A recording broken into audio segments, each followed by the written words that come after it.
The Gripen C, guys, is such a good defensive jet. It is a defensive god, kind of like the Eurofighter, but obviously not to the same extent. So I thought I would start off with this jet by showing its biggest strength here, right? And that's going to be its defensive capability, right? Being able to notch very easily, dodge missiles, get out of sticky situations. So I'm going to be going over the benefits, the downsides of this jet. We're going to be going over a 5-kill game, thought process around that, and then also some dogfights, which you don't want to miss that dogfight at the end. Two very good players, me and the other guy. I think he was like a top 300 player, ran into each other. Crazy dogfight. So again, you guys don't want to miss that at the end. But yeah, like I said, guys, major benefit with this jet is it is so nimble, so agile, so many countermeasures. You can get out of sticky situations like that right there. I think I dodged like 5 missiles. So very good in that sense, right? And you want to use that to your advantage. You want to use its defensive power, play around that, use that to your advantage. Because, in honesty, guys, this jet does not have the most defensive power, right? That's its downsides. Only 6 missiles in total, and only 4 of those are Fox 3s. So very limited in terms of your armaments. And, yeah, guys, it doesn't have the best top speed. So farther distance with the Fox 3s are not going to be the best. And yeah, I'd say other downside is the TWS is a bit iffy, but I'll go over that more in the gameplay here. So let's jump into that. All right, so getting on to the 5-kill game here. So the Gripen C here, right, like I was saying earlier, is very good defensively. So I'm going to play this very similarly to the way I play the Eurofighter. And in all honesty, guys, I play a lot of the jets the same way, my style of play.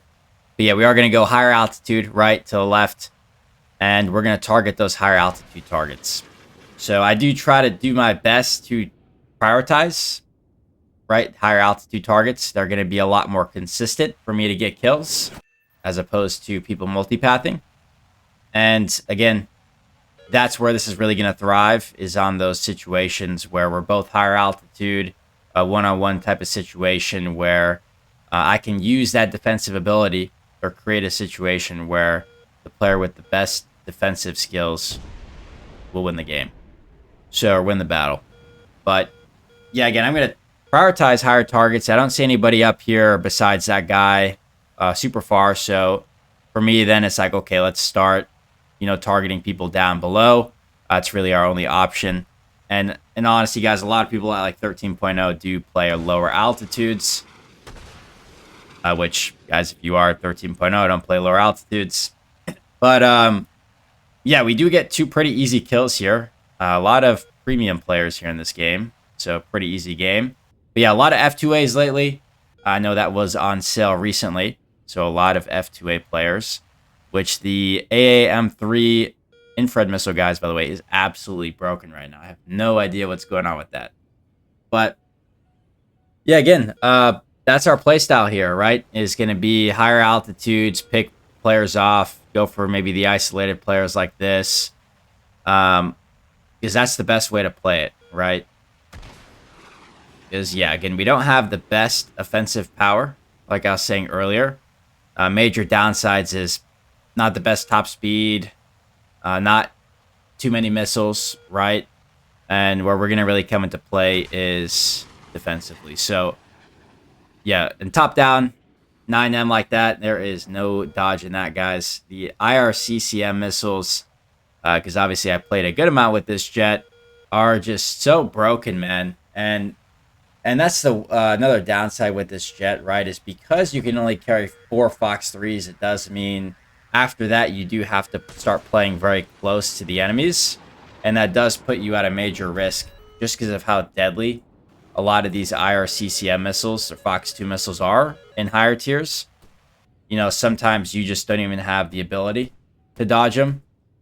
And that's why I do like to keep my distance a lot until the very, very end game, is because Fox 3 missiles I can easily dodge, right? It's all about just like positioning and technique. But with these Fox 2 missiles, if you're put in a bad spot, there's just nothing you can do. So, yeah, we do have 5 kills here. We almost get a 6 kill. right?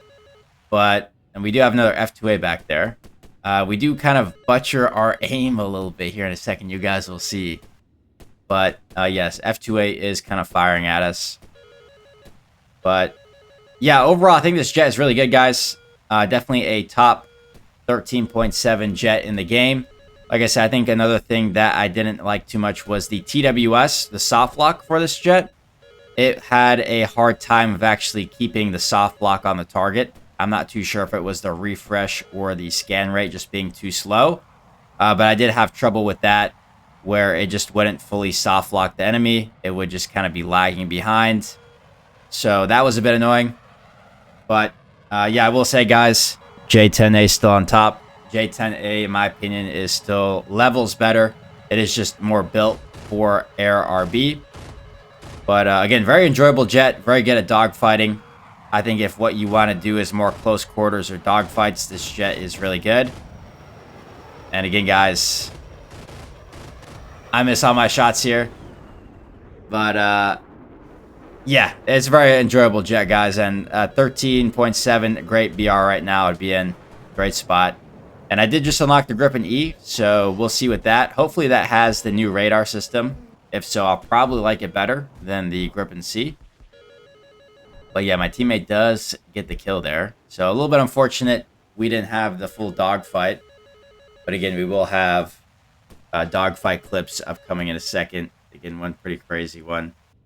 But yeah, the other F2A crashes. A lot of people crashing lately.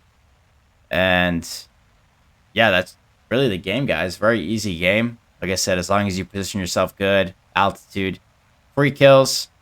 And let's move on to the dogfights here.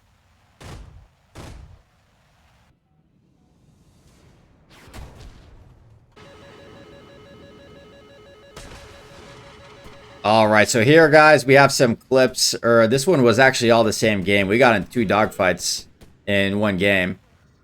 And obviously, this thing is a beast at dogfighting. So, yeah, I'd say that's the good thing about this jet is you want a dogfight, good jet to do it in, right? But, yeah, we will get in that dogfight in a second here. I keep getting spammed from somewhere, and honestly, I have no clue where I'm getting shot from. And I finally see him, right? F2A is there. And, yeah, we'll do a good job here of dodging the initial shots at us. And he's just going to close the gap, right? And this is the tough part, is these IRCM missiles or IRCCM missiles close range like that to just dogfight, right? Obviously, F2A is a great dogfighter. So we do have to play this right here. And for me here, I'm trying to keep this as close as possible, right? I don't want to make this dragged out because the F2A's energy retention is really good in terms of a 2-circle fighter, right? So again, I'm trying to close the gap here. I don't want to overcommit here because he also is a little bit close to me. So we're just going to turn once more again here. And at this point, we start having a good look on him. I do miss my shots initially here. But again, at this point, right, with AOA, we have a good shot on him there. So, great shot there. And I'm gonna skip to the other dogfight here in this one. Because this dogfight was intense, guys. Alright, so getting on to the second dogfight here. Again, this was the same game. It was like I think a 2v1 situation. My teammate was all the way back, or going back to the main base. But we're playing as an F-16, right? So great dogfighter. And this here is a good example of when 2 good players come up against each other, guys. We both have 6 missiles, right? And you'll see how we both dodge. And watch closely, too, like how we position ourselves. I think it was a great example, right? And he was carrying, I believe, all Fox 3 missiles, which I don't blame him. I do the same with the F-16, right? I think it's the best loadout. And, yeah, basically, we are just going to go back and forth here with close-range missile combat. And, yeah, guys, like I said, it's both really good at dodging like this. And it's very easy to tell when you're playing against a good player, right? I could immediately tell this guy was good. And yeah, guys, look at this. We are just both spamming at each other, both notching. So yeah, and we have 2 missiles left here. And we're slowly closing the gap, right? And yeah, unfortunately, none of our missiles hit, guys. And we're just in this kind of limbo of spamming at each other. And yeah, I am pre-notching here as well. I know he's going to fire that. And we start to get into the dogfight. I know an F-16 is only going to carry 6 missiles, right? He knows that as well for me, most likely. So we are in a spot. And I could have had a good turn on him there, guys. I just did not play that right. And guys, I'm already like no speed. So he came into this fight with a lot more initial speed than me from my notching. He had a better entry, I guess you could call it. And yeah, again, we had great opportunities here. And this one, this guy would look how fast he was going away from me. So I decided not to just waste any ammo. But yeah, I would say that was the big thing here, guys, right? Is I wasn't able to close the gap fast enough initially because of the speed of entry that he came in with. And it really makes a difference, right? Again, I had my opportunities. So like here again, for example, I just bricked my shots. And I actually checked this guy's like stats, guys. This guy is a top player, man. His KD is like 5.49 across the board. I think he's like in the top 300 of players. And that's rare for a player playing top tier, guys. Usually they're just people who play props, right? To get into those higher things. So respect to this guy. But yeah, we'll see here in a second. This is where I felt like it was just cheese, man. Because we start to get, you know, we turn on him here. We both face each other. But look at this, guys. He's not, like, how does that hit me? He's not even, like, facing me or anything. And on top of that, he has to lead to shoot that. So I type in, like, how did that even hit? And I'm going to pause it here. I want to just show you guys really quickly what I mean by I don't understand how that hit, right? Because I was I was going straight to essentially keep up my speed or gain speed. So I kind of didn't adjust because, again, I didn't think he could shoot or hit me from there. Kind of like I stayed course, like I'm typing there.